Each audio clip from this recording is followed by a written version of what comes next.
السلام علیکم ورحمۃ اللہ۔ پیارے بھائی، آپ نے یہ پوسٹ بھیجی ہے، کہتا ہے ماتم اور عزاداری کا ثبوت سورۃ النساء آیت 148 سے۔ میرے بھائی، ماتم جاہلیت کے کاموں میں سے کام ہے۔ ماتم ہے، عزاداری ہے، پیٹنا ہے، زنجیر زنی کرنی ہے، یہ سارے جاہلیت کے کام ہیں اور حرام کے کام ہیں، اور شریعت نے ایسے لوگوں کو، ماتم کرنے والوں کو جہنم کی وعید سنائی اور ان لوگوں پر لعنت کی۔ تو قرآن میں ماتم اور عزاداری کی بات ہرگز نہیں ہے کہ نبی رحمت صلی اللہ علیہ وسلم نے ماتم کرنے والوں پر اور ماتم کرنے والیوں پر لعنت کی اور ایسے جاہلیت کے کام کرنے والوں کے لیے جہنم کی وعید سنائی۔ آیت 148 میں ماتم کا کوئی ذکر نہیں ہے۔ کوئی کہتا ہے کہ اس آیت میں اگر ماتم ہے تو اس کا بہو وہی کام ہے جناب جو یہودیوں اور عیسائیوں کا تورات اور انجیل کے ساتھ کام تھا۔ میں قرآن پڑھ کر سنا دیتا ہوں، بتا دیتا ہوں کہ یہاں ماتم کا کوئی تعلق نہیں ہے اس آیت میں، نہ قرآن پاک میں۔ اعوذ باللہ من الشیطان الرجیم، لا يحب اللہ الجہر بالسوء من القول الا من ظلم وکان اللہ سمیعا علیما۔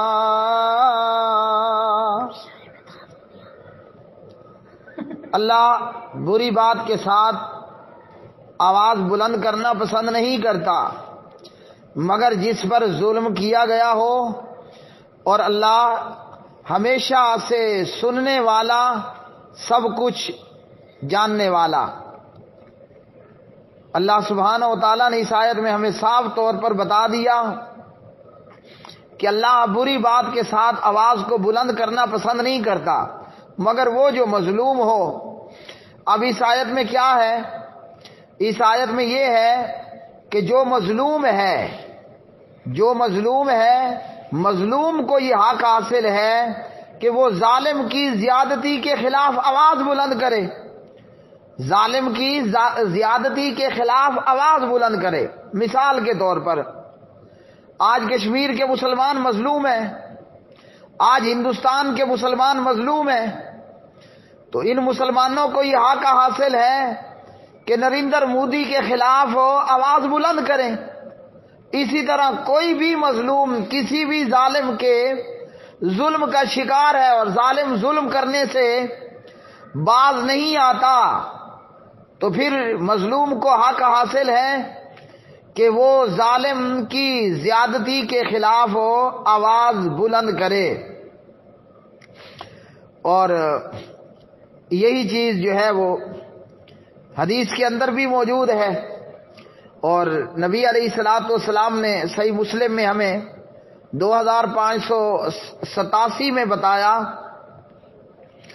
کہ آپس میں گالی گلوچ کرنے والے وہ دونوں جو کچھ بھی کہیں سب گناہ پہل کرنے والے پر ہے جب تک مظلوم زیادتی نہ کر لے، جب تک مظلوم جو ہے وہ زیادتی نہ کر لے۔ اور اسی طرح ابو داؤد کتاب الادب 5153 میں ایک شخص نبی علیہ السلام کے پاس آیا اور کہا کہ میرا ہمسایہ زیادتی کرتا ہے، تو آپ صلی اللہ علیہ وسلم نے اس شخص سے کہا اپنا سامان گھر کے باہر گلی میں روڈ پر رکھ دو۔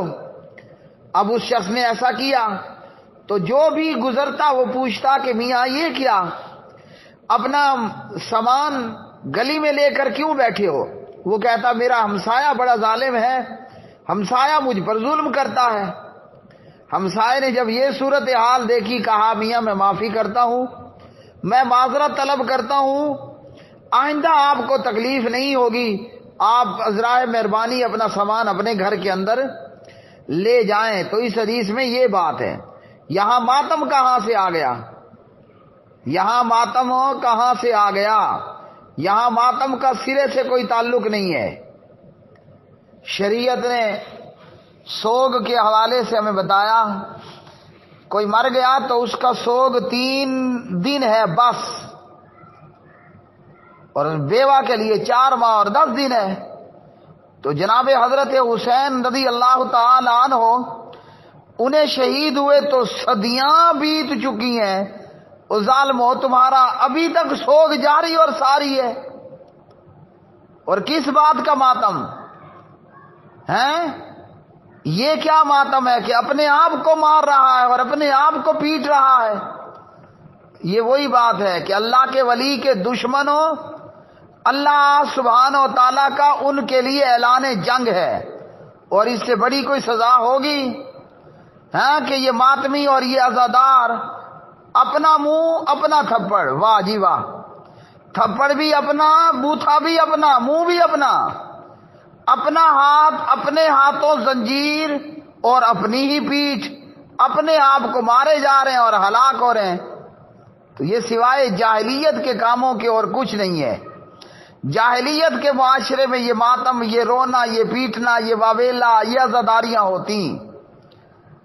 اور ایران کے سابقہ مجوسی آج 14 صدیاں بعد بھی جاہلیت کو ماتم اور عزاداری کے نام پر زندہ رکھے ہوئے ہیں، جس کی شریعت محمدیہ، جس کی اجازت اسلام ہرگز نہیں دیتا۔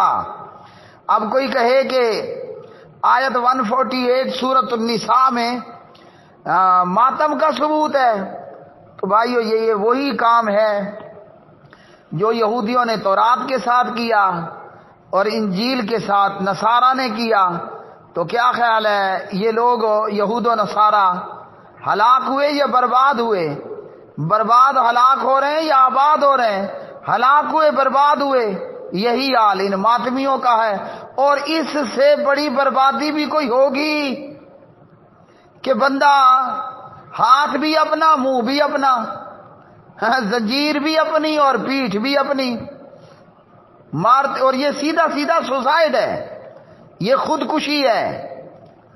اور خودکشی کرنے والا جہنم میں وہی حرکتیں کرے گا، وہی حرکت کرے گا جس طریقے پر اس نے خودکشی کی تھی۔ پہاڑ سے جمپ لگایا تو جہنم میں بھی یہی، چھری سے اپنے آپ کو مارا تو جہنم میں بھی یہی۔ تو جہنم کے اندر بھی یہ ماتم ہی ہو رہا ہوگا جناب، کوئی زنجیر سے مار رہا ہے تو کوئی آگ کے انگاروں پر چل رہا ہے، تو کوئی، یہ سیدھا سیدھا سوسائڈ ہے۔ شریعت میں تو حرام ہے ہی ہے، سوسائڈ ملک کے قانون میں بھی حرام ہے۔ حکومت کو چاہیے، شریعت نہیں تو کم از کم ملک کے قانون کو ہی دیکھ لے۔ ویسے ہم پر شریعت کا دیکھنا فرض ہے، اور ان لوگوں کو روکا جائے اور باز رکھا جائے کہ یہ جو ماتمی اور عزاداری ہیں کہ اپنے ہاتھوں اپنی ہلاکت کا سامان مت کریں۔ لیکن بھائیو ہم کیا کر سکتے ہیں؟